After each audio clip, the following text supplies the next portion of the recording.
विज्ञान भवनामध्ये पंतप्रधानांच्या उपस्थितीत संमेलनाचं उद्घाटन झालेलं आहे, कारण ते उद्घाटक होते. त्यावेळेला जे उपस्थित नव्हते त्यांच्यासाठी थोडेसं प्रास्ताविक करते. आजच्या या मगाशी म्हटलं मी 2 अखिल भारतीय मराठी साहित्य जमलेले आहोत. ही मोजण्याची पद्धत ही लोकपरंपरेतली पद्धत आहे. 2 म्हणजे कमी आकडा मोजायचा नाही, जास्त मोजायचा. जुनी पद्धत ज्यांना माहिती आहे ते नुसतं 100 नाही म्हणत, 101, 2 असं म्हणत असतात. कोणाला जर काही द्यायचं असलं तर सबंध म्हणजे पूर्ण आकड्यात द्यायचं नाही, वर 1 रुपया जास्त द्यायचा. नुसते 100 रुपयांनी द्यायचे 101. तेव्हा मराठी माणूस हा असा उदार माणूस आहे की जो उदारपणाने, त्याचं बोलणं सुद्धा उदारपणाचं असतं. म्हणून 2 साहित्य संमेलन. या उद्घाटन भारताचे सन्माननीय पंतप्रधान यांच्या हस्ते झालेलं आहे. स्वागताध्यक्ष महाराष्ट्राचे जाणते नेते सन्माननीय शरदचंद्रजी पवार, जे आत्ता वर बसलेले नसून समोर मुद्दाम बसलेले आहेत, कारण त्यांना त्रास होतो आहे म्हणून. पण ते वर बसले असते तर बरं वाटलं असतं. महाराष्ट्राचे मुख्यमंत्री मगाशी उपस्थित होते, आता त्यांच्या कामासाठी ते गेलेले आहेत. पूर्वाध्यक्ष डॉक्टर रवींद्र शोभणे, ज्यांनी नुकतीच मला आता सूत्र दिलेली आहेत आणि माझ्या डोक्यावर मोठी जबाबदारी सोपवली आहे आणि स्वतःची सुटका करून घेतलेली आहे त्याच्यामधनं. या सगळ्या संमेलनाचे साक्षेपी संयोजक संजय नहारजी आणि त्यांचे सहकारी, विविध विचारधारांचे राजनीतिज्ञ. राजनीतिज्ञ हा शब्द मी जाणीवपूर्वक वापरते. राजकारणी या शब्दापेक्षा राजनीतिज्ञ हा शब्द मला जास्त अन्वर्थक वाटतो. याचं कारण असं की छत्रपती शिवाजी महाराजांनी जे आज्ञापत्र लिहिलेलं होतं, म्हणजे त्यांच्या राजकारणामधल्या राजनीतीमधल्या सहाय्यकांनी, चिटणीसांनी जे लिहिलेलं होतं त्याच्यात त्यांनी राजकारण हा शब्द कधीही वापरला नाही, राजनीती हा शब्द वापरला आहे. आणि तो मला जास्त महत्त्वाचा वाटतो, जास्त योग्य वाटतो, जास्त अन्वर्थक वाटतो. आणि रामचंद्र पंत अमात्यांच्याकडे त्यांचं कर्तृत्व जातं. या उपक्रमात सहभागी होणारे निरनिराळे वक्ते असणारे, तिथून पुढे परिसंवादात सामील होणारे वक्ते असणार आहेत, कवी असणार आहेत, निरनिराळे कलावंत असणार आहेत, आमच्या भागामधनं आलेले लोककलावंत असणार आहेत. आणि या सगळ्यांना मी पहिल्यांदा अभिवादन करते. आपण सगळे श्रोते त्यांच्याबद्दल कृतज्ञता व्यक्त करते आणि माझ्या आत्ताच्या निवेदनाला सुरुवात करते. साहित्य संमेलन सुरू झालं त्यावेळेस काही ठराविक वर्गातल्या लोकांचं हे साहित्य संमेलन होतं. वर्ग हा शब्द मी अर्थशास्त्रीय परिभाषेमधला वापरते आहे की एका विशिष्ट वर्गातल्या लोकांनी, एका स्तरातल्या लोकांनी संमेलन केलं होतं आणि महात्मा ज्योतिबा फुल्यांच्यासारख्या माणसांनी त्याला म्हणलेलं होतं, हे घालमोड्या दादांचं संमेलन आहे. घालमोडे दादा हा पुन्हा बोलीभाषेतला शब्द, की हे तथाकथित उच्चवर्गीयांचं संमेलन आहे आणि आमच्यासारख्या सामान्य माणसांना, श्रमकऱ्यांना त्याच्यामध्ये स्थान आहे की नाही याची शंका यावी. आणि म्हणून एका अर्थाने घालमोडे दादा म्हणून ज्योतिबा फुल्यांनी त्या संमेलनावर टीका केलेली होती. लोकमताची परिभाषा त्यांनी वापरलेली होती. आज व्याप्ती विस्तारते आहे बरीचशी. इंग्रजोत्तर काळामध्ये आपल्याकडे असा समज झालेला आहे. मी अभिजात भाषेकडे येते आणि त्याची पार्श्वभूमी आहे थोडी, की शहाणं सुशिक्षित कोणाला म्हणायचं तर ज्याला लिहिता वाचता येतो ते शिक्षित. आणि शिक्षित माणसं केव्हा व्हायला लागली विशेषतः बायका आणि श्रमकरी वर्गातले लोक. तर इंग्रजोत्तर काळात ज्यावेळेला सार्वजनिक शाळा निर्माण झाल्या, महाविद्यालयं निर्माण झाली, तेव्हापासून माणसं शिकायला लागली, श्रमकरी वर्गातली आणि स्त्रिया. तोपर्यंत सगळे अडाणी होते असा एक समज आहे. आजही जर कोणी शाळेत बेळेत जात नसतील आणि विशेषतः बायका शिकलेल्या नसतील, औपचारिक शिक्षण घेतलेल्या नसतील, तर अडाणी आहेत असं म्हणतात. लोकसंस्कृतीमधल्या ओव्या ज्या वेळेला मी जात्यावरच्या सांगते किंवा आमचे पुरुष सहकारी ज्या वेळेला लिहितात त्याबद्दल, त्यावेळेस ते म्हणतात ते अडाणी असून सुद्धा त्यांनी इतकं चांगलं लिहिलं. त्यावेळेस मला त्या अडाणी म्हणणाऱ्यांच्या अडाणीपणांचा फार राग येतो. कारण केवळ लिहिता वाचता येणं म्हणजे शहाणपण असं नाही. साक्षरतेच्या जोडीला जर शहाणपण नसेल तर त्या साक्षरतेचा काही उपयोग नाही. मुद्दाम लोकपरंपरेतलीच ओवी सांगते कारण माझ्या बोलण्यात त्या पुष्कळ येणार आहेत. कारण माझ्यापेक्षा त्यांनी मला जास्त शिकवलेलं आहे. पुस्तकांनी तर शिकवलेलंच आहे, पण मला माझ्या संत स्त्रियांनी आणि तथाकथित अडाणी बायकांनी शिकवलं आहे जात्यावरच्या ओव्यांच्या मधनं. आणि आमची बहिणाबाई चौधरी म्हणते, अरे माणसा परी माणूस राहतो रे येडा जाना. माणसासारखा माणूस येडाच राहतो. केव्हा? पुस्तकं वाचून. अरे माणसा परी माणूस राहतो रे येडा जाना, आणि छापी सनी होतो कोरा कागज शहाणा. कागदावर छापलं तो कोरा कागद सुद्धा शहाणा होतो, पण छापलेले कागद वाचून माणूस शहाणा होईलच याची खात्री नसते. आणि याचा अनुभव आपण दरवेळेला घेतो आहोत, दर क्षणी घेतो आहोत. आणि म्हणून या अपसमजातनं आधी आपण बाहेर यावं. सगळेजण माझी ओळख करून देताना लोकसाहित्याचे अभ्यासक, लोकसंस्कृतीचे अभ्यासक वगैरे म्हणतात. आणि त्याच्याबद्दलचे एक दोन अपसमज असतात. एक, लोकसंस्कृती म्हणजे जुनी, आणि दुसरं लोकसंस्कृती म्हणजे खेड्यातली, ग्रामीण भागातल्या लोकांची. जणू काही लोकसंस्कृती आणि लोकसाहित्य यांचा शहरी नागर मंडळींशी काहीही संबंध नाही. ही वस्तुस्थिती नाही आहे. किंवा लोकसाहित्याकडे पाहणाऱ्या लोकांचा आणखीन एक संप्रदाय असतो की जे काय सगळं जगाच्या पाठीवर चांगलं आहे ते फक्त लोकसाहित्यातच आहे. मी त्याला उमाळा संप्रदाय असं म्हणते. ते सगळं आमच्या जुन्या ह्याच्यात सांगितलेलंच आहे, आता काही सांगण्यासारखं राहिलेलं नाही, म्हणजे तो नुसता उमाळा असतो. तेही खरं नसतं. त्या दोन्हीचा अभ्यास करून त्या दोन्हीचं तारतम्याने ग्रहण करणं हा महत्त्वाचा भाग असतो. कुठल्याही संस्कृती, कुठली मग ती अभिजनांची संस्कृती असू देत किंवा जनांची संस्कृती असू देत, त्याच्यामध्ये सर्व उच्च उदात्त असं काही नसतं. कारण हा एक प्रवाह असतो माणसाच्या जगण्याचा, आणि त्या जगण्याच्या प्रवाहामध्ये बरं वाईट, उदात्त अनुदात्त असं सगळं लिहिलेलं असतं. फोकलोरचा आपल्याकडे अभ्यास जो सुरू झाला, लोकसाहित्य या शब्दासाठी फोकलोर हा इंग्रजी शब्द, आणि त्याचा अभ्यास सुरू झाला त्यावेळेस इंग्रजीमध्ये फोक हा शब्द जो आहे लोक या अर्थी, तो बऱ्याच वेळेला तुच्छतेने वापरला जातो, गौणत्वाने वापरला जातो. त्याच्या उलट आपल्याकडे लोक, आपल्याकडे म्हणजे भारतामध्ये निरनिराळ्या भाषांच्या मध्ये लोक हा शब्द एक तर पहिले बहुवचनीय आहे, एक लोक नाही, लोकांचा समूह. आणि त्या लोकांनी निर्माण केलेलं साहित्य म्हणजे समूहाने निर्माण केलेलं साहित्य. याचा अर्थ समूह एकत्र बसलाय आणि त्यांनी शब्द सांगितलाय तर साहित्य निर्माण झाले असं नाही. तर समूह मानसशास्त्र असं सांगतं की कलेक्टिव्ह अनकॉन्शियस, नकळत समाज मनामध्ये जे दडपलेलं असतं त्याचा आविष्कार करणारं एक जण कोणीतरी असतं, भाषाप्रभू असलेलं. परंतु ती भावना जी असते ती त्या समूहाची भावना असते. आणि हे खरं सांगायचं म्हणजे कुठल्याही साहित्याच्या बाबतीत होतं. एखादी कविता उचलली जाते, कादंबरी उचलली जाते, त्यावेळेस बाकीचे लोक म्हणतात अरे आम्हाला हेच म्हणायचं होतं, फक्त आम्हाला या शब्दात नाही म्हणता आलं.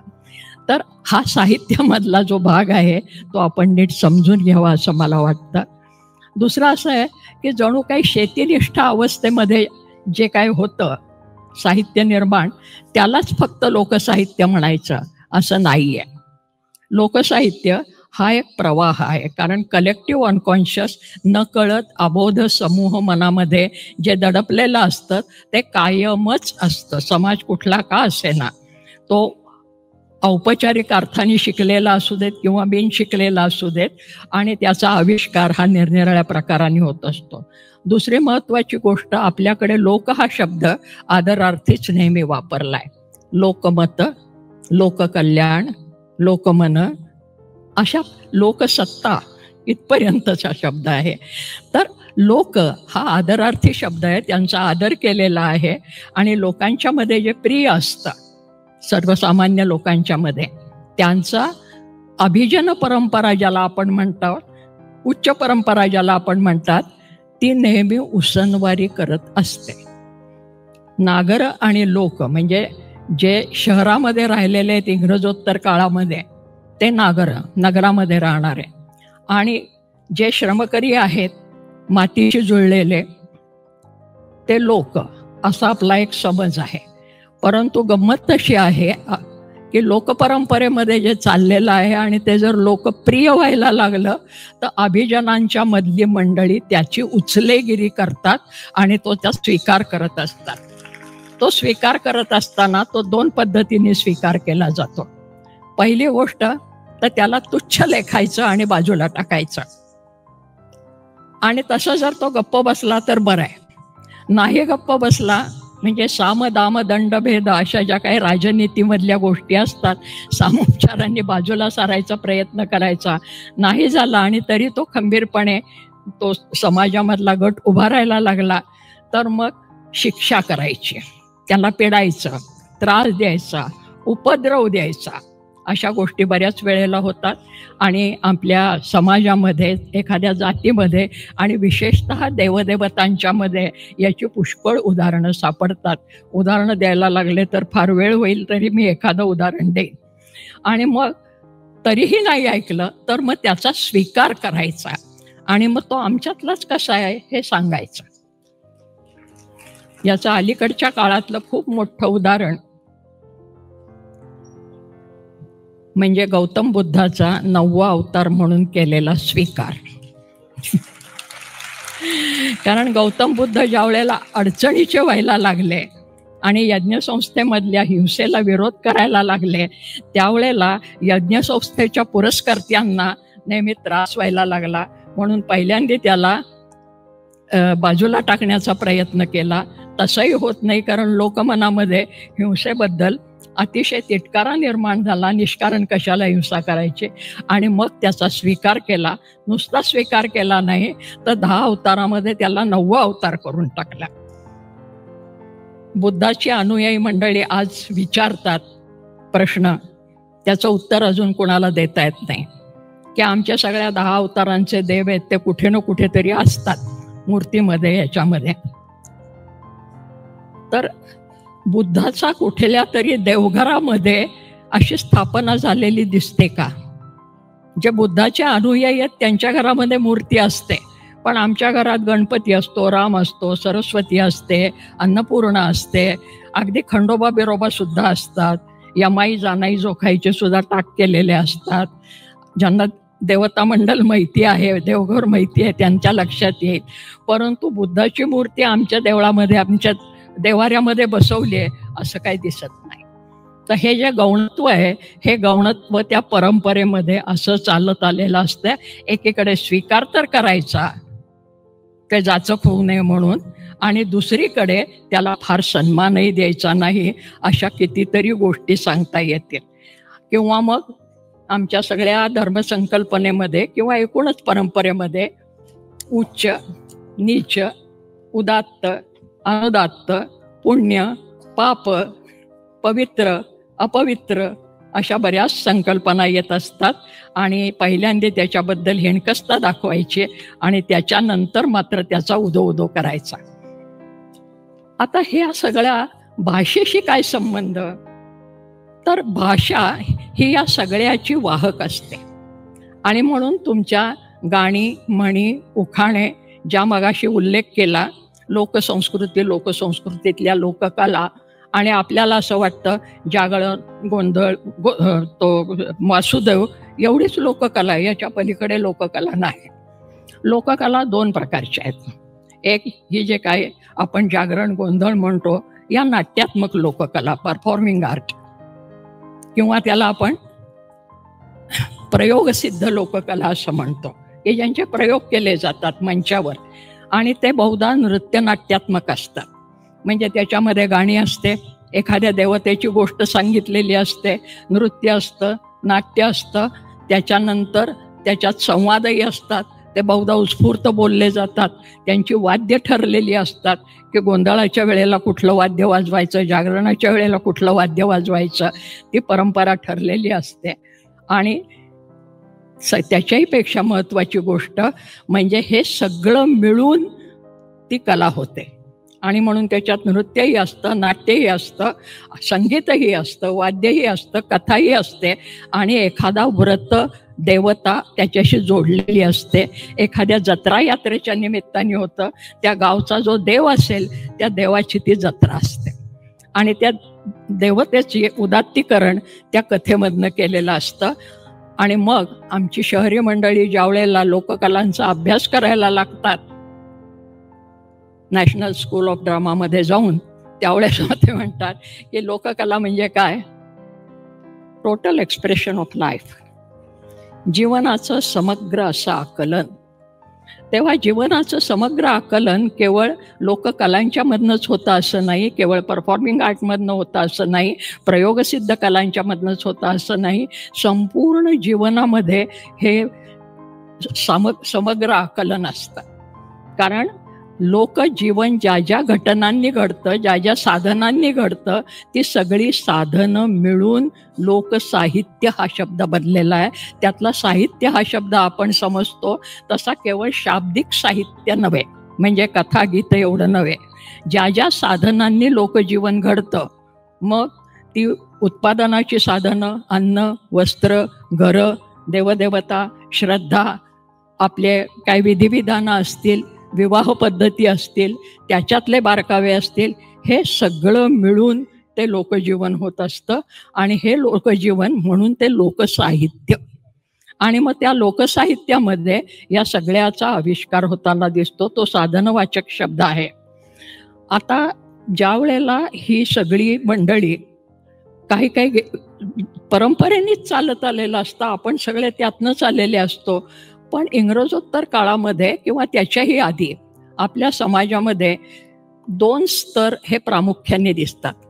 एक निर्माण करणारा श्रमकरी वर्ग, महात्मा ज्योतिबा फुल्यांनी सांगितलेलंच आहे, आणि दुसरा हा उपभोक्ता वर्ग, जो स्वतःकडे ज्ञानाची ज्ञानाचा साठा आहे असं समजतो, असा एक वर्ग. आणि निर्माण करणारा जो वर्ग असेल त्याला मात्र दुय्यम मानायचं, श्रमकरी वर्गाला दुय्यम मानायचं. त्यांनी केलेल्या श्रमातनं झालेलं जे उत्पादन आहे त्या उत्पादनाचा मात्र उपभोग घ्यायचा. जी गोष्ट श्रमकऱ्यांची आहे, मग तो सुतार, लोहार, चांभार, शेतकरी कोणी का असेना. आणि दुसरा वर्ग जो आहे तो म्हणजे स्त्री. सगळ्यात मोठं उत्पादन जर कोण करत असेल तर स्त्री. कारण माणसाच्या जीवनामधल्या 3 महत्त्वाच्या गोष्टी ज्या असतात, 4 महत्त्वाच्या गोष्टी सांगितलेल्या असतात, हे आहार, निद्रा, भय आणि मैथुन. हे कुठलाही जीव असतो, तो जीव याच्या 4 प्रेरणा असतात. नॅचरल इन्स्टिंक्ट, मूलभूत प्रेरणा निसर्गाने दिलेल्या. आहार, जिवंत राहायचं म्हणजे खाल्लं पाहिजे काहीतरी. निद्रा, विश्रांती पाहिजे. भय, हेही जन्मतःच भय आहे. त्या अमक्याचं भय, तमक्याचं भय, त्याचा पुढे मग आपण विश्लेषण करू शकतो. पण भय ही भावना ही प्राणिमात्रामध्ये सगळीकडे आहे. आणि मैथुन, मैथुन म्हणल्यावर आपल्या डोळ्यासमोर फक्त जर येलो पिक्चर आलं तर पंचायत होईल. वंश सातत्य, कुठल्याही जीवाला आपला वंश टिकावा ही एक प्रेरणा असते. आणि त्या प्रेरणेतून स्त्री पुरुष नातेसंबंध, नरनारी नातेसंबंध, नरमादी नातेसंबंध हे निर्माण होत असतात. आणि त्याच्यातला जो नारी हा घटक असतो, माणसाच्या जीवनामध्ये स्त्री हा घटक असतो, तो स्त्री हा घटक कायम दुय्यम मानायचा. आणि त्याच्यासाठी तिचा उपयोग तर करून घ्यायचा. म्हणजे तिच्या ठायी अपत्य जन्माला तर आलं पाहिजे, पण त्या जन्माला आलेल्या अपत्याचं नाव मात्र तिचं लागत नाही. जन्माला घालणाऱ्या आईचं नाव नाही लागत. एकेकाळी पुराण काळामध्ये होती म्हणे कधीतरी कल्पना की सुमित्रेचा मुलगा सौमित्र वगैरे म्हणून, परंतु नाव लागतं बापाचं. त्या मुलीचं लग्न झालं की लगेच तिचं नाव बदलतं, आडनाव बदलतं, कुळं बदलतं, गोत्र बदलतं. याचा आपण कधी विचार केला का की असं का होतं? मार्क्सला आपण किती मोडीत काढलं अर्थशास्त्रामध्ये, तरी मार्क्सने एक मूलभूत सूत्र सांगितलेलं आहे अर्थशास्त्राचं. उत्पादन साधनावरची मालकी आणि उत्पादन साधनं यांच्यामधला संबंध. तर आता उत्पादन साधनं म्हटलं की मग ती शेती असेल, ती पॉटरी असेल म्हणजे कुंभार काम असेल, चांभार काम असेल, निर्मितीचं काम आहे हे सगळं. तसं अपत्य निर्माण करणं हे एक काम आहे. तर ते निर्मिती जी आहे त्या निर्मितीवरचा अधिकार, उत्पादन साधनं म्हणजे आता इथे स्त्री आणि तिच्यावरचा अधिकार यांच्यामधला जो आंतरसंबंध आहे, या संबंधामधनं तुमची सगळी अर्थव्यवस्था आणि जीवनव्यवस्था घडते. आणि त्यामुळे त्या स्त्रीवर अधिकार, आणि मग तो अधिकार हा पुरुष सत्तेचा अधिकार. मग तो बाप असेल, भाऊ असेल, बहीण असेल, बाप असेल, भाऊ असेल, नवरा असेल किंवा आणखीन कोणी असेल, हे आपल्याला चित्र सातत्याने दिसतंय. आणि मग ते मला लोकसंस्कृतीमध्ये मोठ्या प्रमाणावर दिसतं. काय होतंय, पुन्हा पुन्हा सांगितलं जातं की मी काहीतरी स्त्रीविषयक वगैरे सांगते. त्याचं महत्त्वाचं कारण काय, तर पहिली गोष्ट आत्मचरित्र म्हणून सांगत नाही, पण माझा जन्म झाला तो अर्धकृषीनिष्ठ अवस्थेमध्ये झाला. अर्धकृषीनिष्ठ अवस्था म्हणजे काय, तर गावाकडं थोडी शेती होती, जन्मात उच्चवर्णीय वगैरे जरी असले तरी, आणि ती शेती करणारे आमचे वाडवडील होते. आणि पुण्यामध्ये एक घर होतं, कारण तो मधला काळ असा होता, इंग्रजोत्तर काळ 10-12 वर्षातला, की त्यावेळेला खेड्यातल्या मुलांना नवीन पद्धतीचं इंग्रजी शिक्षण घेण्याची आस लागली, म्हणून शहरामध्ये एक बिऱ्हाड असायचा. आज ग्रामीण भागामध्ये तसं दिसतं की गावाकडे शेती असते आणि जवळच्या शहरात कुठंतरी एक घर घेतलेलं असतं, कशासाठी, मुलांच्या शिक्षणासाठी. तसं आमच्याकडेही होतं. आणि त्यामुळे आमच्या आईची नेमणूक त्या पुण्यातल्या गावामध्ये होती. एकीकडे आमच्या गावाकडची शेती, ग्रामीण भागामध्ये राहणं, कधी तिथल्या शाळेत जाणं, मी घरातली मोठी मुलगी, त्यामुळे दळण कांडण सगळी जी कामं आहे ती करायला लागायची. लाड नावाची गोष्ट नाही.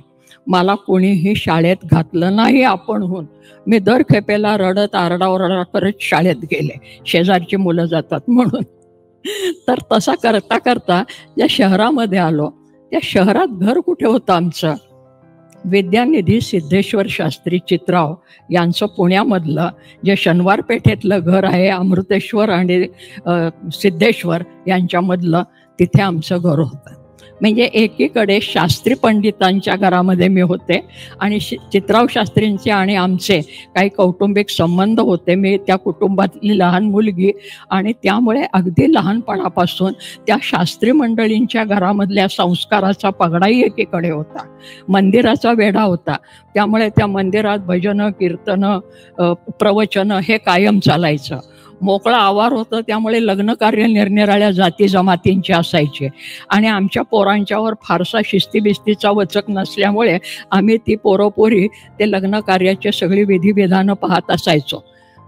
लोक मला विचारतात की ही सामुग्री तुम्ही कुठे गोळा केलीत आणि त्याच्यासाठी कसा प्रवास केला. मला काही करावंच लागलं नाही.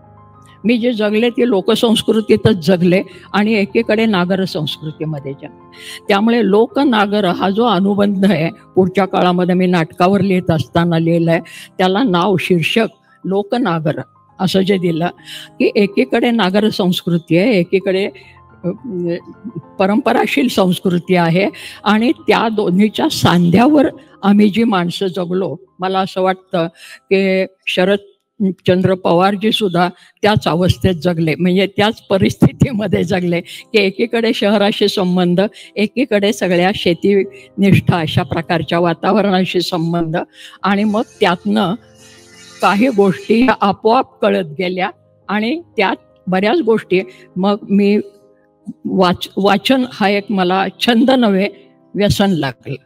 आणि त्या व्यसनामध्ये मी पाहिलं की लहानपणापासून हे चित्राव शास्त्री, त्यांना आम्ही बाबा म्हणायचो, यांच्या घरामध्ये अखंड अशी जाडी जाडी पुस्तकं असायची आणि ते वाचत नाही तर लिहित असायचे. आमच्या मुलांच्यामध्ये सुद्धा ते यायचे आणि काहीतरी सांगायचे. त्याच्यानंतर पुढच्या काळामध्ये मी लक्ष्मण शास्त्री जोशींच्या संपर्कात गेले आणि या दोघांनी केलेलं लेखन जे वाचलं, विशेषतः संस्कृतीविषयक लेखन, तर या दोघांचं अभिजन संस्कृती जिला म्हणता येईल अशा पद्धतीचं लेखन होतं. कारण चित्राव शास्त्री 4ही वेदांची यथामूल भाषांतर केलेले आणि मध्ययुगीन चरित्रकोश, प्राचीन चरित्रकोश आणि अर्वाचीन चरित्रकोश हे सगळे चरित्रकोश लिहिलेले. आजही पुण्याला विद्यापीठाच्या बाजूला चरित्रकोशाची इमारत आपल्याला दिसेल. तेव्हा सिद्धेश्वर शास्त्री चित्रावांच्या या वर्तनाचा आणि भोवतालच्या वातावरणाचा परिणाम झाला. पुढच्या काळामध्ये काही सगळे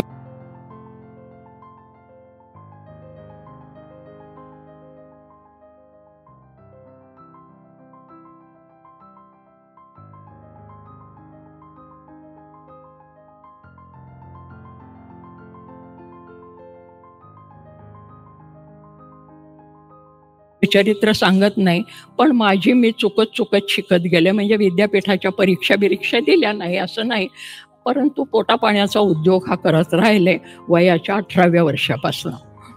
आणि मग ते PhDचा प्रबंध वगैरे जी काय भानगड असते मास्तरांच्या आयुष्यात ती पण होऊन गेली.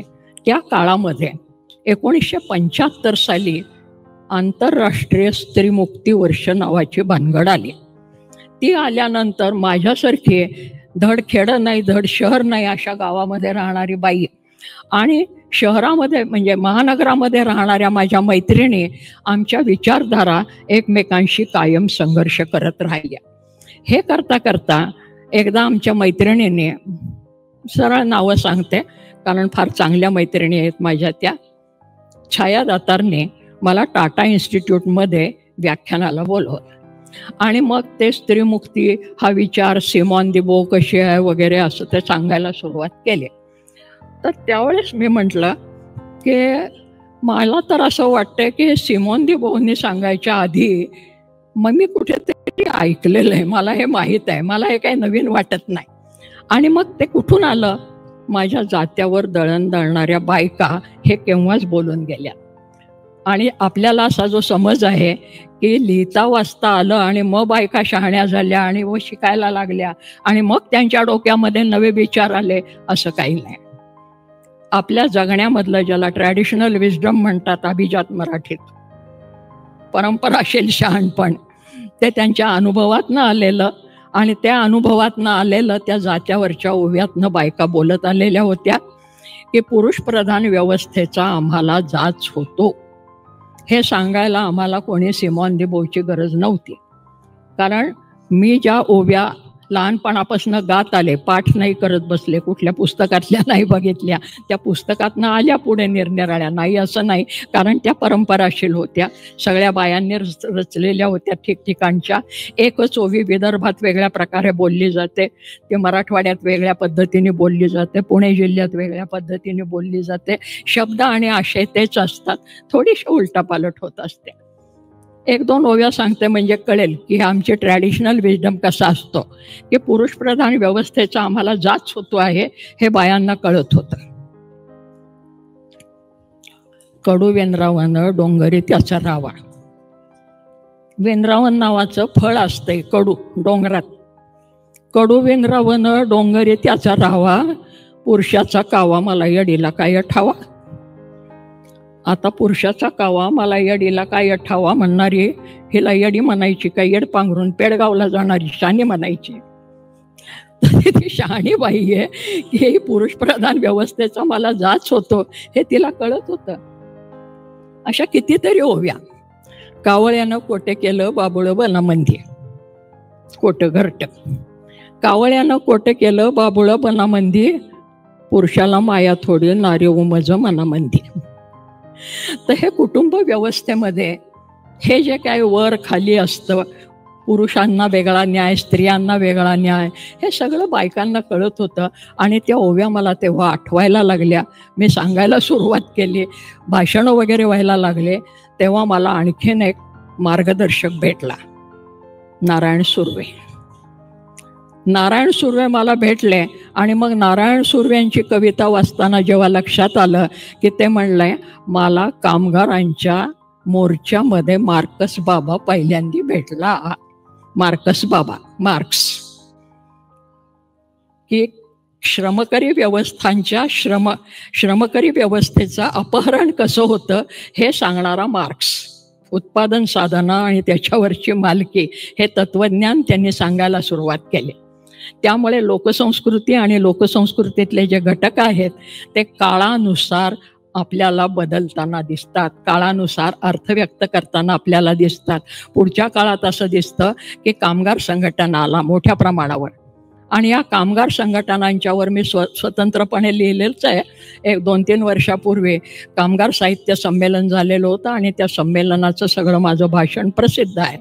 तर त्या कामगार संघटनेमध्ये सगळ्या लोकसंस्कृतीमधल्या गीतांचा, कथांचा अतिशय प्रभावी उपयोग करून घेतला आहे. आणि तो फक्त जात्यावरच्या ओव्यांनी नाही, तर आमच्या शाहिरांनी. सगळे जे डाव्या विचारसरणीचे शाहीर आहेत ते मुंबईला मोठ्या प्रमाणावर मोर्चामध्ये, ज्याला आपण करमणुकीचे कार्यक्रम म्हणू, कलापथकं म्हणू, त्याच्यामधनं करत आले. फार कशाला स्वातंत्र्यपूर्व काळात कलापथक ज्याला म्हणतात, त्या कलापथकांतनं पुन्हा लोकपरंपरेतलीच गाणी किंवा त्या शैलीमध्ये रचलेली गाणी, म्हणजे सदानंद वर्दे आणि त्यांच्या सौभाग्यवती या मी शाळेत असताना त्या अशा प्रकारचे खेळ करत असत. खेळच म्हणायचे त्याला. आणि स्वराज्य आपलं टिकवायचं हैर, काँग्रेस दलामध्ये जाऊर, अशा प्रकारची गाणी ती ग्रामीण भाषेत म्हणायची. किंवा बिजली नाचेल गगनात, वादळ होईल जोसात, अशी गाणं आमचे बापट सर रचायचे. आणि ती रचली जायची, यांना माहिती आहे. आणि मी सदानंद वर्देंच्या सौभाग्यवतींना आमच्या शाळेमध्ये नाचायला आलेल्या आणि त्यांच्याबरोबर नाचताना पाहिलंय. तर या लोकपरंपरेमधल्या गीतांचा उपयोग सामाजिक चळवळींच्यासाठी मोठ्या प्रमाणावर झाला. तो कामगार चळवळींच्यासाठी झाला, तो स्त्री जागरणासाठी झाला, आणखीन अनेक चळवळींच्यासाठी झालेला दिसतो. फार कशाला, ही जात्यावर दळण दळणारी बाई ही इतकी सजग होते की ज्यावेळेला नेहरू, गांधी, टिळक यांच्या चळवळी चाललेल्या होत्या स्वराज्याच्या, किंवा टिळकांनी त्यावेळेला आणखीन एक मंत्र दिलेला होता, स्वावलंबन. तर स्वराज्याचा मंत्र लोकमान्य देते, मिळेल तेणे मुक्ती जनलोका, असं जात्यावर दळण दळणारी बाई म्हणायला लागली. गांधी आणि नेहरूंच्यावर बायकांनी गाणी रचली, कविता रचल्या, म्हणजे ओव्याच रचल्या. आणि दळताना म्हणायला लागल्या, गांधी माझा सखा ग होवी त्याला गाईन, ओव्या गाऊ कौतुक तू येर बाईटला, जवार माझ्या धीराचा वीर तो छातीचा. जवाहरलाल नेहरू. जवार माझ्या धीराचा वीर तो छातीचा, काटाकाडी सोजिराचा ये रे बाईटला. अशा प्रकारच्या ओव्या जात्यावर दळण दळणारी बाई ही राजकीय दृष्ट्या जागरूक होत होती. आणि महात्मा गांधीवरच्या ओव्या तर इतक्या सुंदर आहेत. गांधी हा गारुडी वाजवी तो पुंगी, तेणे येईल गुंगी इंग्रजाला. ज्याला परंपराशील शहाणपण म्हणतात, भोवतालच्या वातावरणातनं आलेलं, हे आमच्या लोकपरंपरेतल्या स्त्रियांच्याकडे आणि पुरुषांच्याकडे मोठ्या प्रमाणावर होतं. त्यामुळे कामगार चळवळीमधली अनेक मंडळी ही तुम्हाला पुढे लेखन करायला लागलेली दिसतात. कामगार संघटनेतनं आलेले, म्हणजे आता नारायण सुर्व्यांच्यासारखा माणूस 2-4 इयत्ता सुद्धा शिकला असेल किंवा नसेल, परंतु त्यांच्या कविता आमच्याकडे BA नेमेला अजूनही नेमलेल्या असतात असं आपल्याला दिसतं. असे कितीतरी लेखक, कवी हे त्या काळात होऊन गेले. आमचे हे साठे,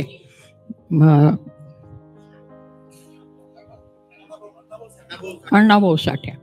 काय त्यांच्या कमानी समोर राहते, पण अण्णाभाऊ लक्षात, म्हणजे नाव नाही लक्षात येत, कमान लक्षात येते.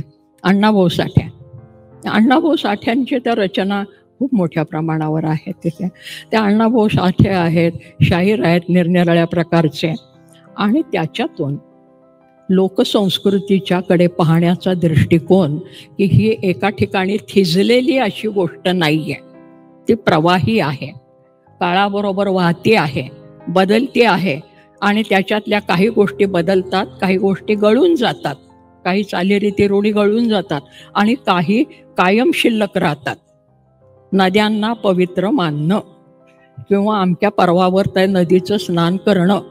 आता काही दिवसापूर्वी आमच्या सांगलीला आणि वाईला कृष्णामाईचा उत्सव झाला, नाशिकला गोदामाईचा उत्सव होता. त्या त्या गावामध्ये जी नदी असेल त्या नदीबद्दल आपुलकी, प्रेम उत्सवाच्या रूपाने माणसं आजही साजरी करताना आपल्याला दिसतात.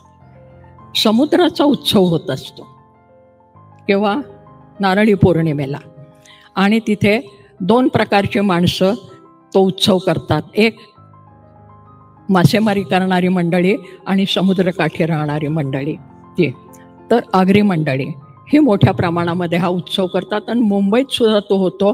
दहीहंडी वगैरे नावाच्या भानगडी काळानुसार काही थोडेफार बदल होतात, परंतु मूळ जे आहे ते मूळ संपत नाही.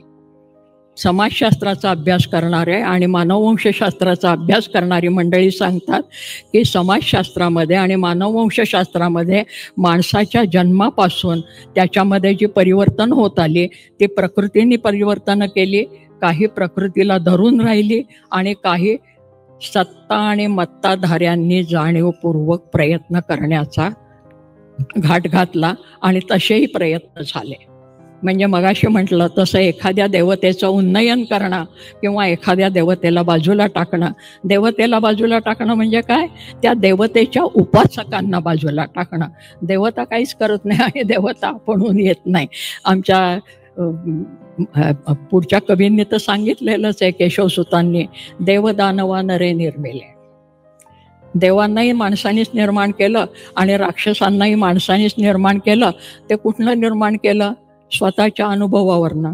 कारण माणसांच्या मध्येच काही सज्जन माणसं असतात देवासारखी, आणि काही दुर्जन माणसंही असतात.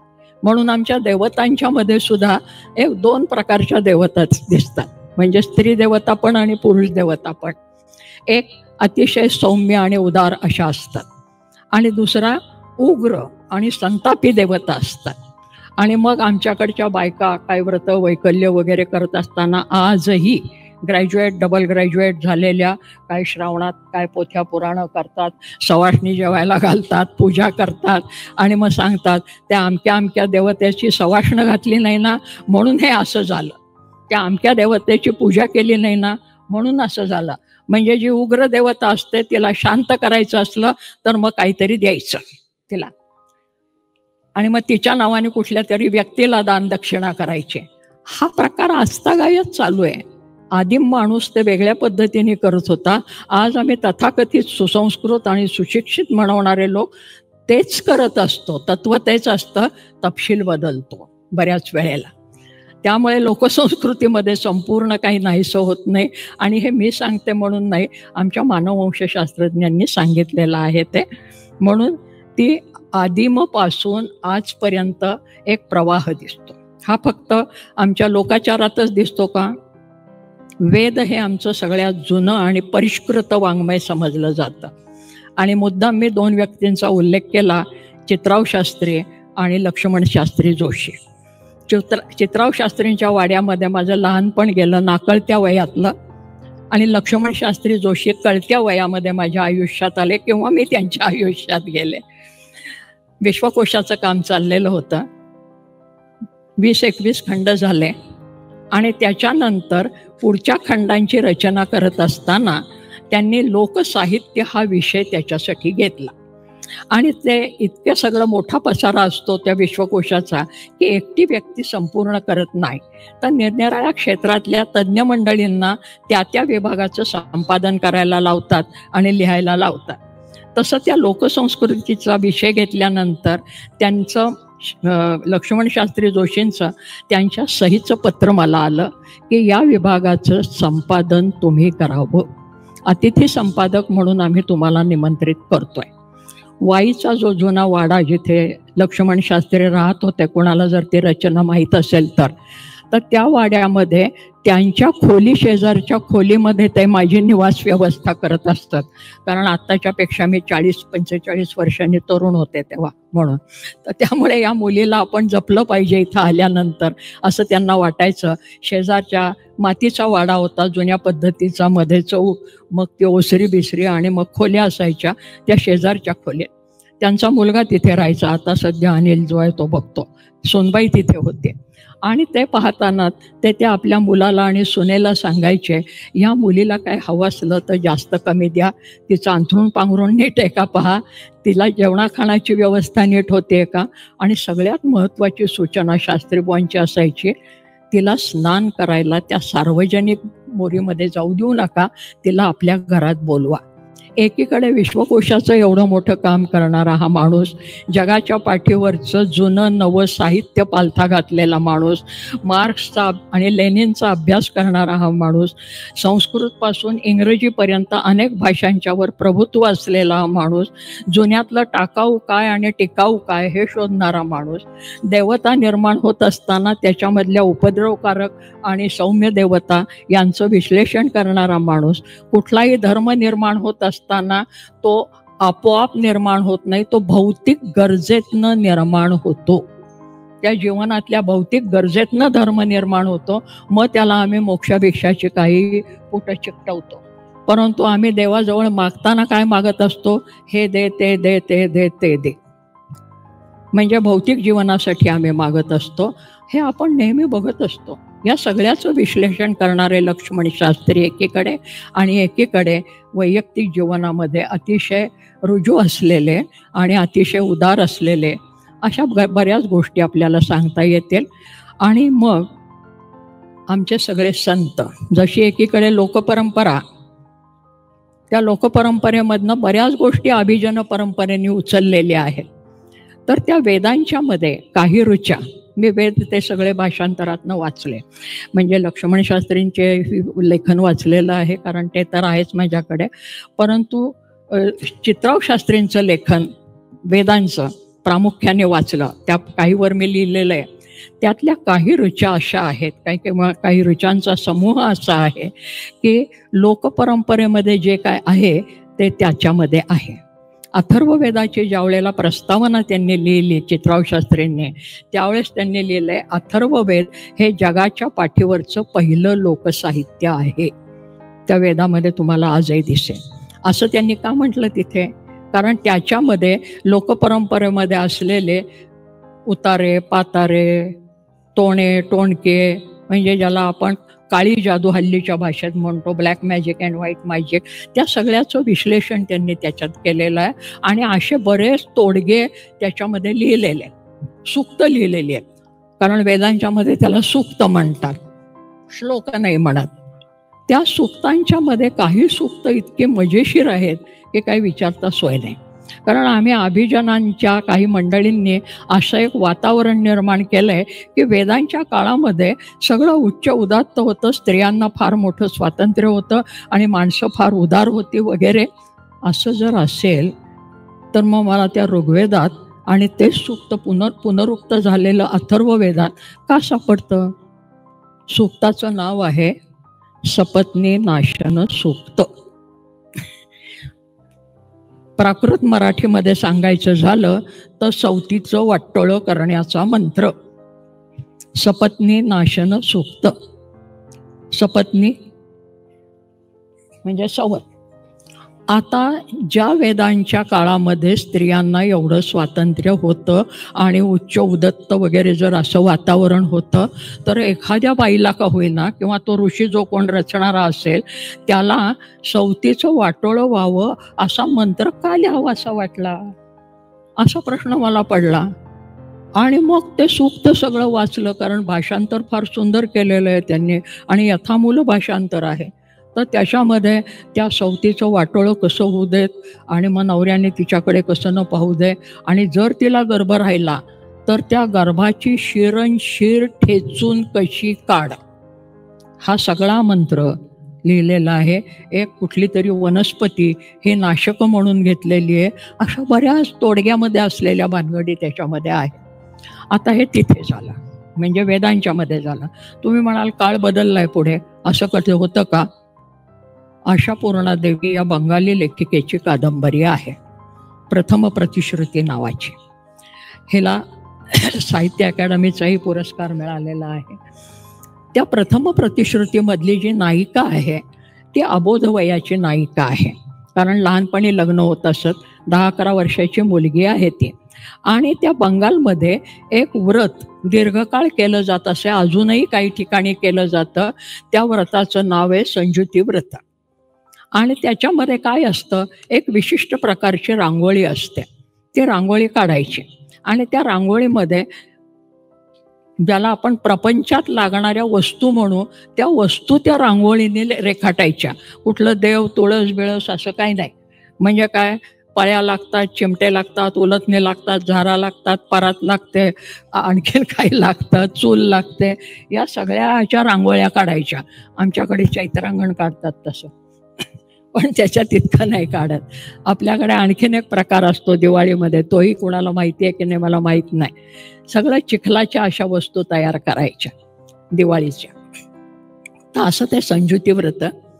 आणि त्याच्यामध्ये ही मुलगी निरीक्षण करते, मोठ्या बायकांच्या बरोबर लग्न झाल्यानंतर त्या व्रताचं आचरण करते.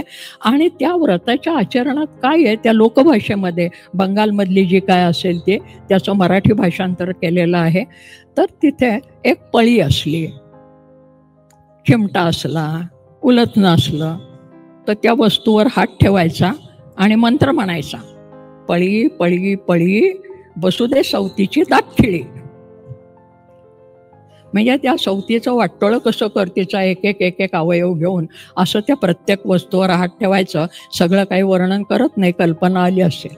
मग आता वेदांच्या मधला हा मंत्र सपत्नीनाशन सूक्त. आणि ही बाई मध्ययुगामध्ये जे व्रत करते आहे त्या व्रताचा आशय की सवत आहे आणि त्या सवतीमुळे त्या बाईला त्रास होतोय, हे मुख्य सूत्र. ते काही बदलत नाहीये, तपशील बदलतो, तत्व कायमच राहतं ते. आणि मग पुढे जात्यावर दळण दळणाऱ्या माझ्या बाया त्या वय म्हणतात की सवतीवर लेख कोण देतो, सवतीवर लग्न करून देताना ते काय लव्ह मॅरेज करून करत नाही जुन्या परंपरेमध्ये. ते आत्ता होत असेल कदाचित.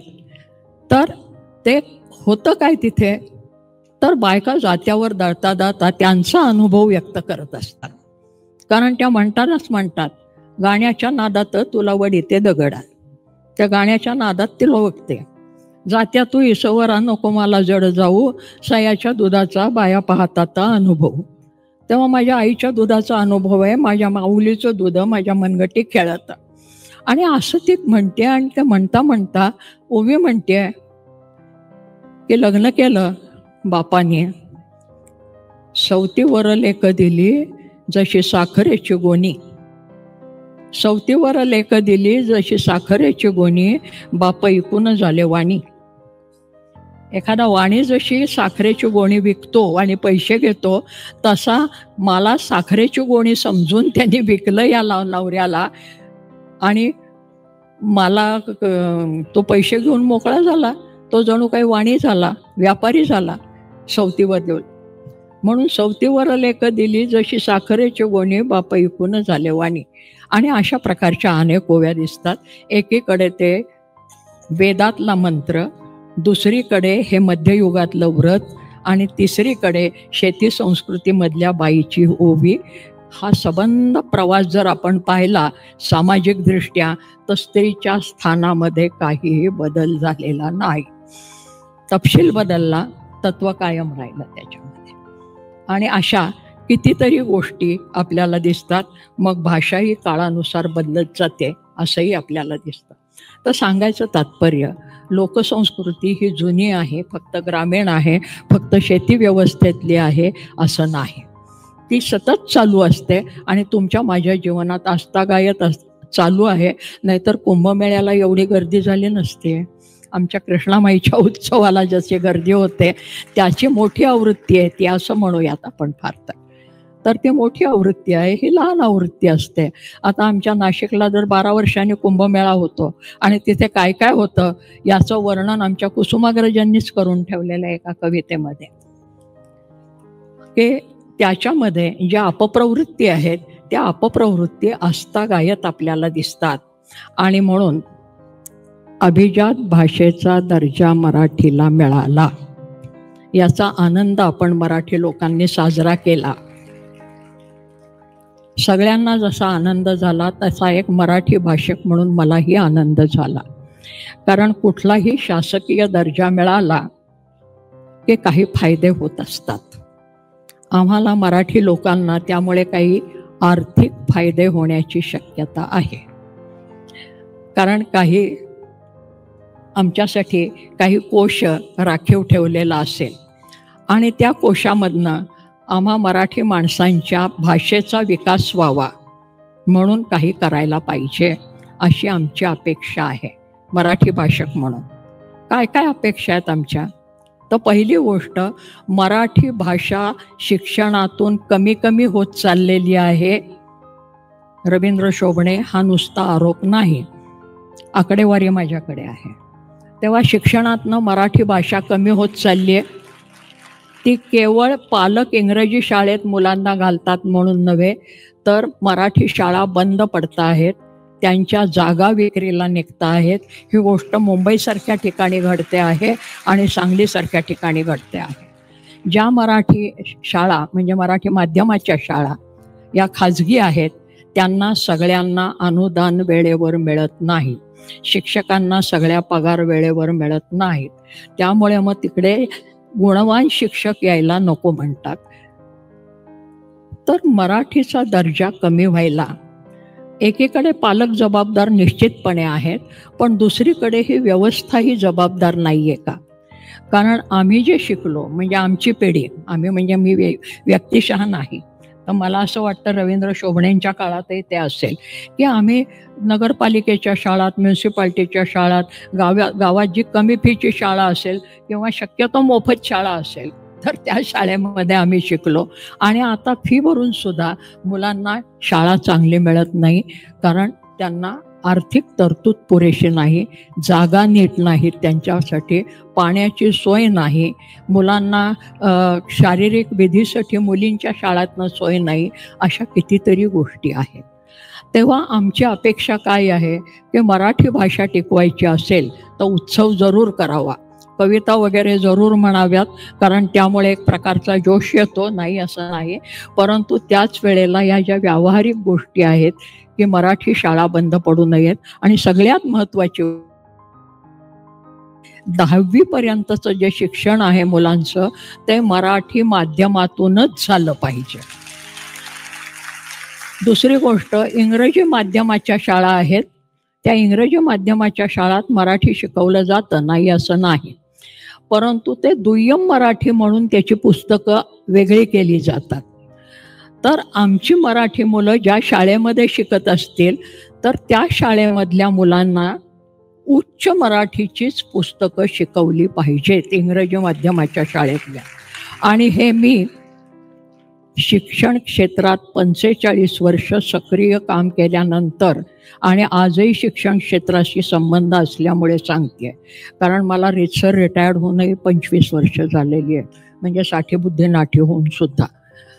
पण आजही माझा शिक्षकांशी संबंध आहे, शाळांशी संबंध आहे, शिक्षण व्यवस्थेशी संबंध आहे आणि त्याच्यातनं मला ह्या बातम्या मिळत आहेत कुठल्याही बाबतीत.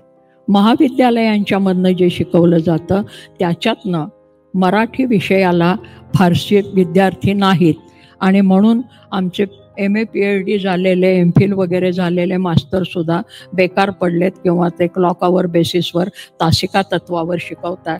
आणि ग्रामीण अर्धग्रामीण भागामध्ये ही अतिशय वाईट परिस्थिती आहे. शहरामध्ये काय आहे मला माहिती नाही. तर आमची मागणी अशी आहे म्हणजे मराठी जनांची की मराठी माध्यमातून शिक्षण व्हावं. ज्या पालकांचा असा गैरसमज असेल की मराठीतनं शिक्षण घेतलं की पोटापाण्याची नीटशी सोय होत नाही, तर हाही अपसमज आहे. इंग्रजी माध्यमातनं शिक्षण घेतलं की आमचं पोरं परदेशी जात आहेत आणि परदेशी जाणाऱ्या पोरांचा आता ट्रम्प बाबा काय करतायत हे आपण बघतो आहे. की माझ्या कुटुंबातली 4 मुलं अशा आधांतरी तरंगत आहेत की कोणे एकेकाळी ती अमेरिकेमध्ये गेली, आणखीन कुठे गेली. आणि मग कारण आम्ही जर बिहारी लोकांना मुंबईमधनं हाकलत असो तर आमच्या मुलांना त्यांनी का हाकलू नये, तेच तत्त्व लावायचं झालं तर. कारण आमच्या तरुण मुलांच्या नोकऱ्या हिसकावून घेतात म्हणून आम्ही इतर भाषिक लोकांना जर हाकलून देत असो तर त्यांच्या मुलांच्या नोकऱ्या कमी होतात किंवा रोजगार कमी होतात, म्हणून त्यांनी त्याच्यावर निर्बंध का घालू नयेत. एकच तत्व जर लावायचं झालं तर सगळ्यात महत्त्वाची गोष्ट आपल्या देशात आपल्याजवळ ही शिक्षणाची दर्जेदार शिक्षणाची सोय व्हावी. आणि अभिजात मराठी वाढवायची असेल तर ती नुसती उत्सवाने वाढणार नाही आहे. मराठी वाचणारी बोलणारी, म्हणजे आम्ही कवितेत म्हणतो वाचतो मराठी बोलतो मराठी, परंतु प्रत्यक्षामध्ये आम्ही काय करतो तर मला आज असं दिसतं की श्रमकरी वर्गातली माणसंसुद्धा आपल्या आईवडिलांना ती पोरं आई बाबा म्हणत नाहीत, मम्मी आणि पप्पा. आणि हे कुठे दिसतं मला, मी इंग्रजपूर्व काळामध्ये शिकलेली आहे, ते इंग्रजपूर्व काळापासून आत्तापर्यंत आलेले, तर आम्ही आई बाबाच म्हणत आलो, आमची मुलं आई बाबा म्हणत आली, त्यांची मुलं मात्र मम्मी पप्पा म्हणत आहे. म्हणजे काय झालं, साहेब या देशामध्ये होते म्हणून आम्ही गुलाम होतो. आता मला असं दिसतंय की साहेब या देशातनं गेल्यानंतर आम्ही जास्त साहेबाळलो का काय, म्हणजे इंग्रजी भाषेमध्येच जे काही ज्ञान असेल ते आहे असं समजायचं की काय. मग आमच्या संतांनी आणि पूर्वसुरींनी ज्यांचे पुरावे आम्ही देतो पुन्हा पुन्हा, महानुभाव वाङ्मयाचे पुरावे देतो, गाथा सप्तशतीचे पुरावे देतो, तर त्या काळामध्ये जी माणसं होती त्या माणसांच्यामध्येही असाच भेद होता की प्रतिष्ठा कोणाला, जो संस्कृतमध्ये रचना करतो त्याला प्रतिष्ठा, पुन्हा उच्चवर्णीयांची भाषा. आणि आता सुद्धा प्रतिष्ठा कुणाला, जे पहिल्यांदा इंग्रजी शिकले आणि ज्यांचं कल्याण झालं त्यांचं अनुकरण चाललेलं आहे आजही. त्यामुळे ते अनुकरण आपण किती वाढवायचं असा माझ्या पुढे प्रश्न पडतो एक भारतीय आणि मराठी व्यक्ती म्हणून. दुसरी एक गोष्ट दिसते की सीमा प्रदेश जे असतात 2 भाषांच्या मधले, त्या सीमा प्रदेशामध्ये द्वैभाषिक शाळा पाहिजेत. कारण मी पुण्यातले तुम्हाला सांगितलं, नंतर मी काही दिवस मुंबईच्या भागामध्ये होते, नंतर मी सांगलीसारख्या भागात, सांगली मिरज वगैरे या भागामध्ये गेले. आणि आमच्या म्हणजे आम्ही जिथे राहतो त्या भौगोलिक परिसर कसा आहे, एकीकडे गोवा आहे, एकीकडे कर्नाटक आहे, एकीकडे तेलंगणा आहे, आणि ह्याच्यामध्ये आम्ही आहोत, आम्ही म्हणजे तिथली माणसं. आणि त्याच्यामध्ये असं दिसतं की सांगली मिरजेकडे सुद्धा कन्नड भाषिक खूप मोठ्या प्रमाणात. एक काळ असा होता की कन्नड शाळा बऱ्याच होत्या, आता त्या कमी कमी होत चालल्या. तीच गोष्ट बेळगावची आणि त्या पट्ट्यामधली आहे की तिथल्या मराठी भाषा कमी कमी होत चालल्यात. आणि त्याच्यामध्ये मग सीमा प्रदेशाचे वाद हे गेली अनेक वर्ष, 60 वर्षापेक्षा जास्त चाललेले आहेत. माझ्याकडे ज्यावेळेला कर्नाटकातली मंडळी येतात, आत्तासुद्धा आली होती, समोर बसलेली आहेत, आणि त्यांनी मला दम भरलेला आहे की तुम्ही भाषणामध्ये याचा उल्लेख करा. त्यांनी एक लांबलचक पत्र मला दिलं आहे, ते पत्र मी उषा त्यांच्याजवळ दिलेलं आहे, उद्या ठराव मांडा म्हणून. कारण दरवर्षी ते ठराव मांडण्याचं एक सव्यापसव्य होत असतं की सीमा प्रदेशातला जो प्रश्न आहे तो तुम्ही लवकरात लवकर शासनाने सोडवावा. कुठल्याही, मला वेगळं सांगायचं आहे, ते त्यांना काय सोडवायचं आहे वगैरे ते बघतील. मी भाषेपुरतं बोलते आणि संस्कृतीपुरतं बोलते. तर ह्या जे सीमा प्रदेश आहेत, या सीमा प्रदेशामध्ये भाषिक आणि सांस्कृतिक समरसता आहे, ते एकमेकांमध्ये मिसळलेले आहेत, त्यांचं आदान प्रदान खूप मोठ्या प्रमाणावर होतं आहे. म्हणजे बेळगावला कित्येक घरं अशी आहेत की ज्याच्यामध्ये दोन्ही भाषा अतिशय चांगल्या बोलल्या जातात. इकडे कर्नाटकामध्ये, इकडे महाराष्ट्रामध्ये अनेक शाळा किंवा अनेक घरं अशी आहेत की जिथे दोन्ही भाषा चांगलं बोलल्या जातात. फार कशाला, ही गोष्ट संत काळापासून आहे. म्हणजे इसवी सनाच्या 13व्या-14व्या शतकामध्ये सुद्धा हे होत असतं. तुकाराम बाबांनी एका अभंगात म्हटलंय, कानडीने केला मराठी व्रतार, एकाचे उत्तर एका नाही आहे. की कानडी आणि मराठी यांच्यामध्ये विवाह संबंध हे तेव्हाही होत होते, आत्ताही होत आहेत. थोडेसे खडाखणी होते, परंतु कौटुंबिक संबंध हे कायम राहतात. नुसतेच कौटुंबिक संबंध नाही, तर कुठल्याही सीमा प्रदेशांच्यामध्ये सांस्कृतिक आदानप्रदान म्हणजे काय? चालीरीती, रूढी, सणवार, अन्न, कपडे, विवाह पद्धती, जन्मानंतरचे विधी हे सगळीकडे समान असतात. कर्नाटकामधल्या विवाहविधीबद्दल जर आपण बघितलं तर पहिली गोष्ट, महाराष्ट्र आणि कर्नाटक यांचं नातं असं आहे की जसं दिल्लीचं आणि दिल्लीच्या पलीकडच्या प्रदेशाचं आहे.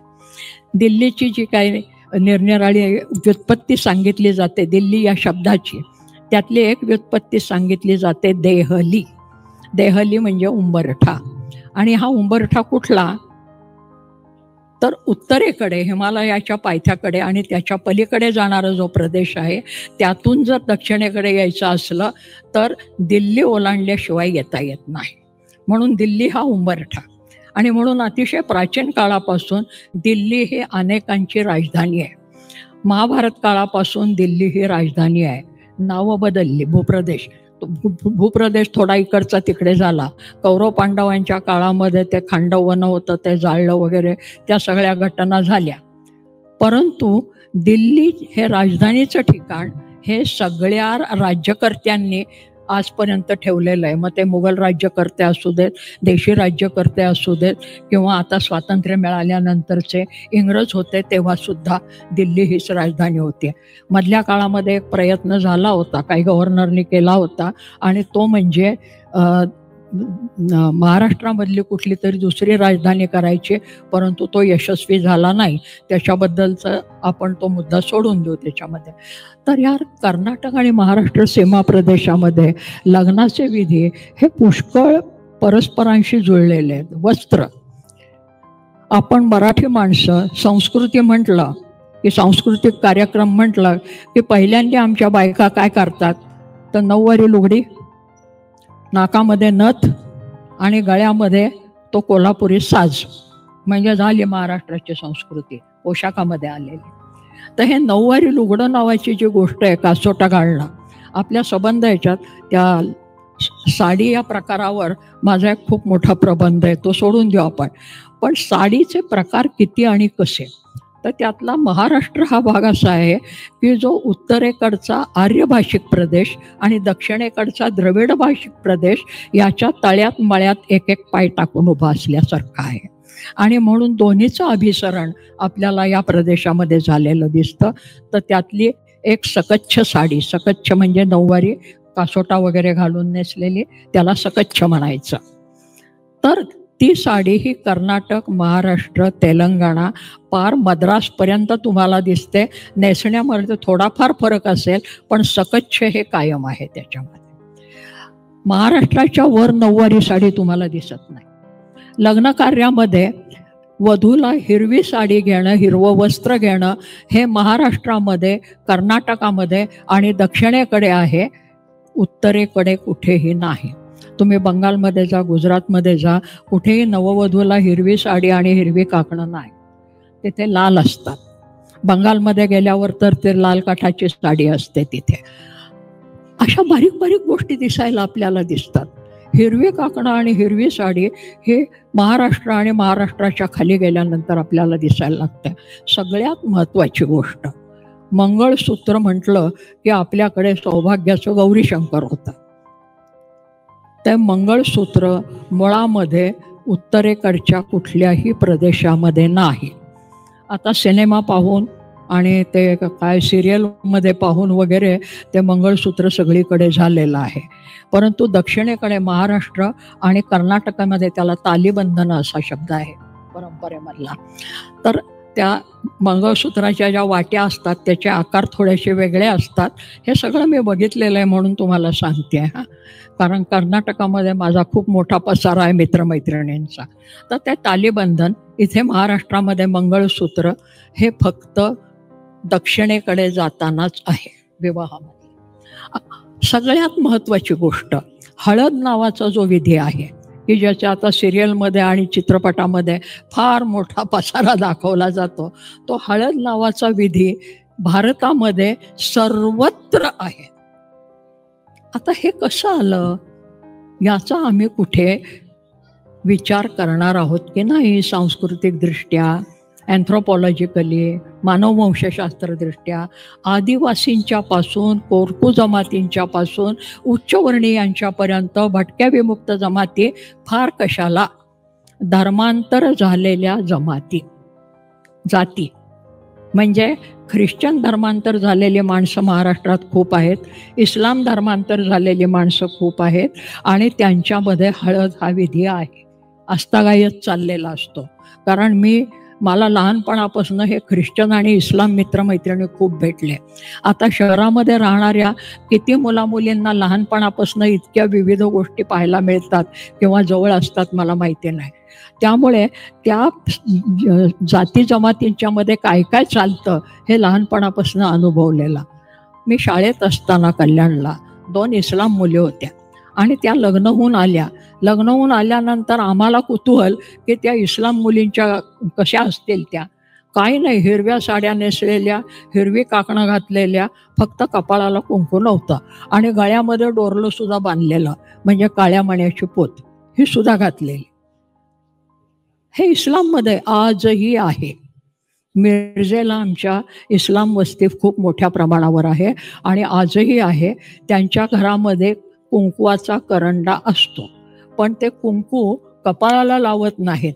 आपल्याकडे कोणी आल्या त्या बायका किंवा आपण त्यांच्याकडे गेलो तर त्या करंडा पुढे ठेवतात आणि म्हणतात तुमच्या हाताने तुम्ही लावून घ्या, परंपराशील बायका. आणि आपल्या घरामध्ये त्या आल्या आणि आपण लावायला गेलो तर त्या कपाळाला लावून घेत नाही, तिथे कंठाला लावून घेतात, पण त्या हळद कुंकू नाकारत नाहीत. या ठिकाणी मी कोणाचा गौरव करत नाही. संस्कृतीचं आदान प्रदान कसं होतं आणि धर्मांतर झालं तरी संस्कृत्यांतर होत नाही सीमा प्रदेशामध्ये. हे आपल्याला ख्रिश्चनमध्येही दिसतं. ख्रिश्चनची उदाहरणं आहेत. मी माझ्या लेखी भाषणामध्ये सगळे बारकावे आणि सगळी उदाहरणं लिहिली आहेत. म्हणजे आपला कृष्ण जन्म असतो तसा देखावा आमच्या मिरजेच्या ख्रिश्चन कुटुंबांच्यामधनं होतो परवापर्यंत, की गोठ्यामध्ये त्याचा जन्म झाला, कारण त्या मेरीला बाळणपणाला चांगलं स्थान मिळालं नाही.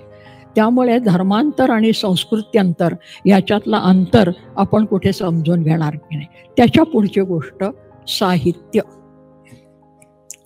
आमची ख्रिश्चन मैत्रीण आपल्याला सगळ्यांना माहिती आहे, त्या इथे आलेलीही असेल आज, सिसिलिया कार्वालो. तिचं पुस्तक आहे हिंदोळा नावाचं. त्या पुस्तकाला माझी प्रस्तावना आहे सुरुवातीची. ती ख्रिश्चन धर्मांतरित, तिचे वाडवडील झालेले, त्यांचं मूळ जे आहे ते वाडवळ नावाच्या एका आदिवासी जमातीमध्ये आहे. ती वाडवळ जमात पहिल्यांदा ख्रिश्चन झाली आणि मग ही सगळी पुढची मंडळी ही ख्रिश्चन म्हणून यायला लागली. त्याच्यामध्ये ज्या चालीरीती आहेत, रूढी आहेत, गाणी आहेत, परंपरा आहेत, त्या सगळ्या त्यांनी त्या पुस्तकामध्ये दिलेल्या आहेत. आणि मग त्या तुमच्या माझ्या घरामध्ये असलेल्या महाराष्ट्रातल्या बहुजन समाजातल्या घरापेक्षा वेगळ्या नाहीत. त्याच्यानंतर अनुपमा उजगरे, ही तुम्हाला माहिती आहे सगळ्यांना. ही अनुपमा उजगरेंनी ख्रिस्ती बायकांच्या जात्यावरच्या ओव्या लिहिलेल्या आहेत, जमा केल्या. त्याला ते पाठराखण केली आहे. ते पुस्तक जर तुम्ही पाहिलं तर आपल्या खेड्यामध्ये गाणाऱ्या बायका ज्या आहेत त्यांच्यापेक्षा वेगळ्या ओव्या नाहीत, तशाच आहेत, आशय तसाच. फक्त आमच्याकडे विठ्ठल जर आला ओवीमध्ये तर त्यांच्याकडे येशू येतो, एवढाच फरक. पण ओवीची धाटणी आणि रचना ही त्याच प्रकारची असते. तेव्हा धर्मांतर आणखीन संस्कृत्यांतर याच्यामधला फरक. दुसरी गोष्ट अशी की ज्या वेळेला परकीय लोक आमच्याकडे येतात, आले जुन्या काळापासून, ते पहिल्यांदी आपली भाषा शिकले, स्थानिक भाषा शिकले.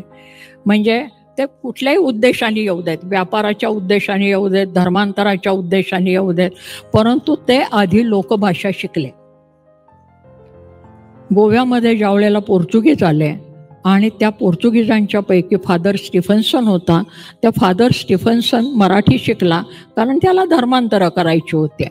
आणि पण त्यांनी काय केलं तर ती मराठी भाषा तिथली शिकून लोकांच्या पोटात शिरण्याचा प्रयत्न केला गोडी गुलाबीने. आणि मग ज्ञानेश्वरांच्या पद्धतीची ओवी त्यांनी रचली. त्यांनी ख्रिस्तपुराण रचलं आणि त्या ख्रिस्तपुराणातल्या ओव्या ज्या आहेत ते ज्ञानेश्वरांच्या ओवीची आठवण व्हावी अशा ओव्या आहेत.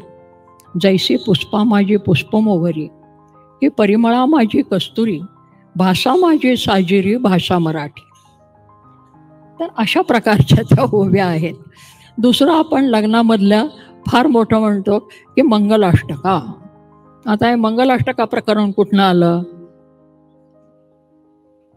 तर कोरकू जमात आहे आणि आदिवासी जमाती आहेत. त्या आमचे एक मित्र गोविंद गारे नावाचे आदिवासी आणि आदिवासी संस्था पुण्यामध्ये आहे मोठी. ते बाकीचं काही सांगत नाही. तर त्यांनी त्या आदिवासी बायकांची लग्नातली गाणी हे केली. आता त्या लग्नातल्या गाण्याला धवलेरी, ती लग्न लावणारी बाई असते, ती म्हातारी असते, त्या टोळीमधली सगळ्यात म्हातारी, तिला धवलेरी म्हणायचं.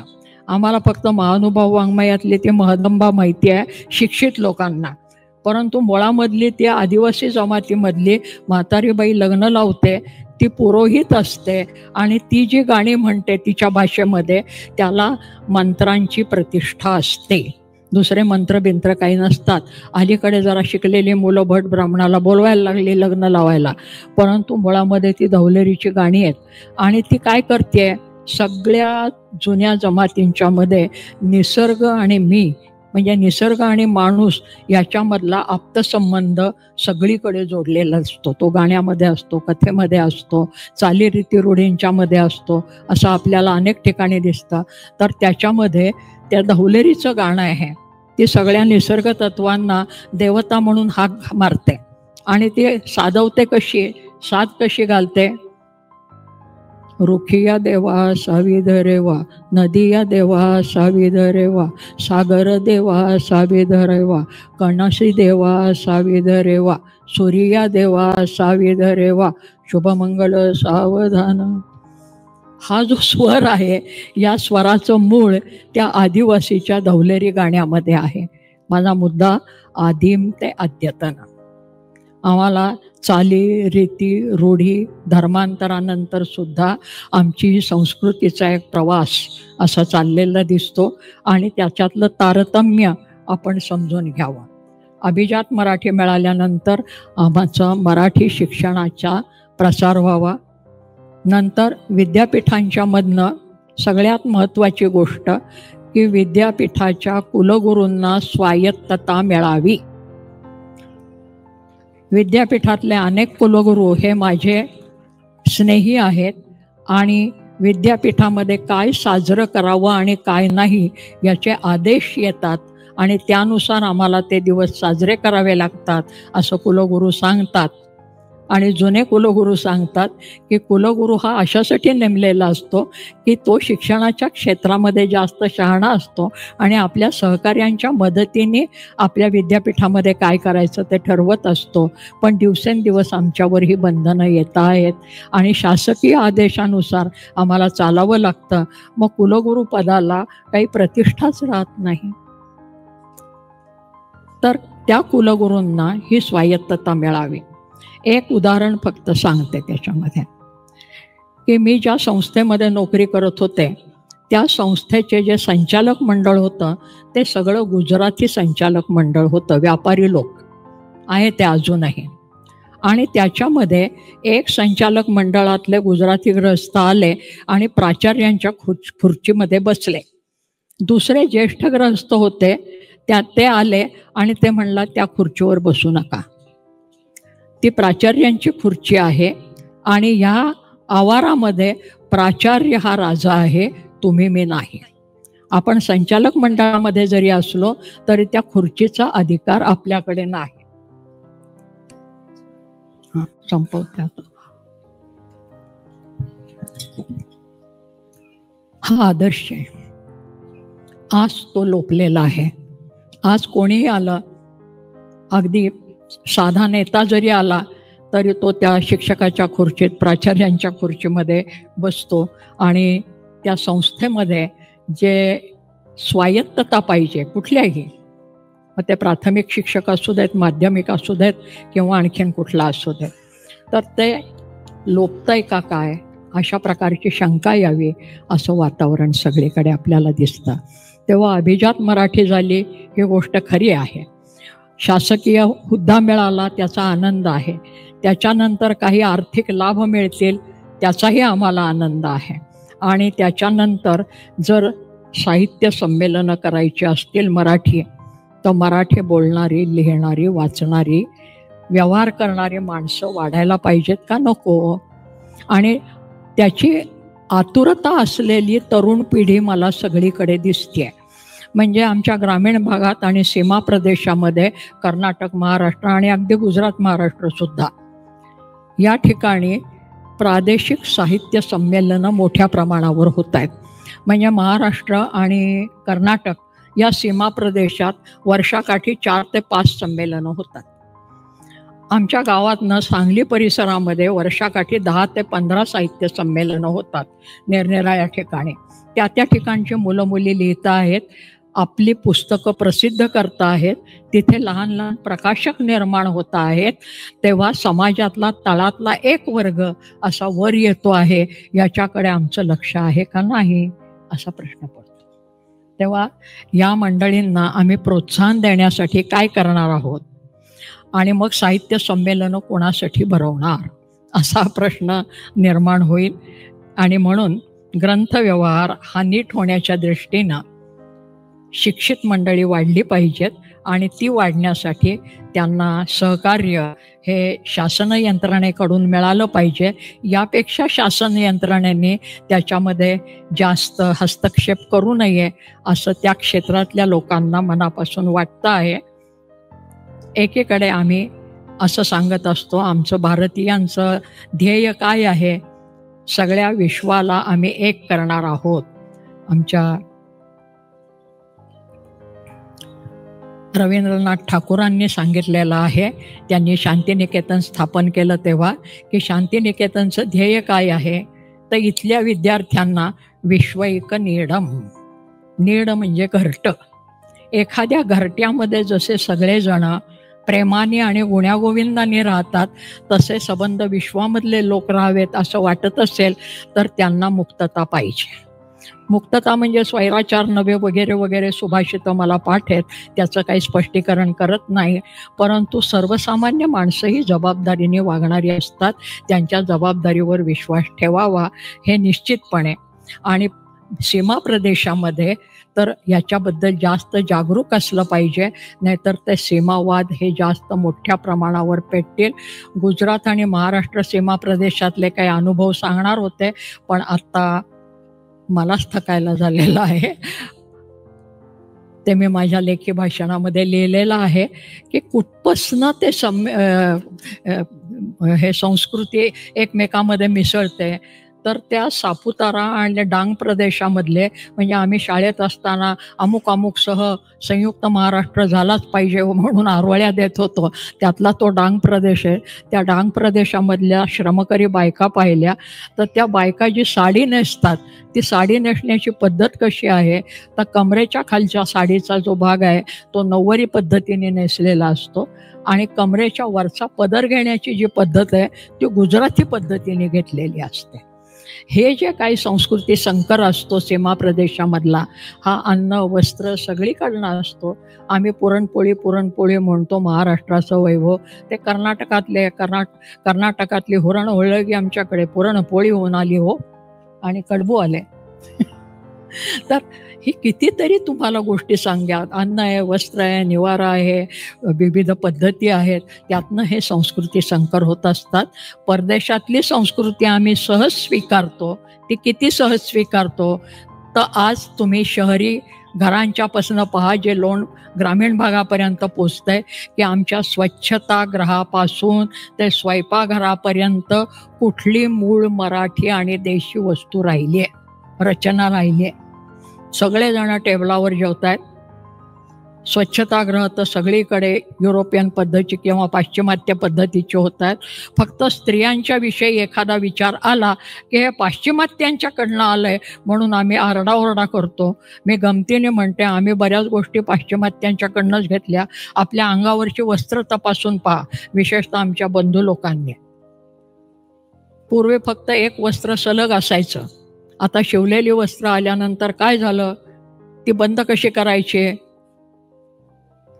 तर मी गमतीने म्हणते, आम्ही इंग्रजीतनं बटन घेतलं, पोर्तुगीजमधनं काज घेतलं आणि आमची लाज राखली. काज बटन शब्दसुद्धा परदेशी आहेत.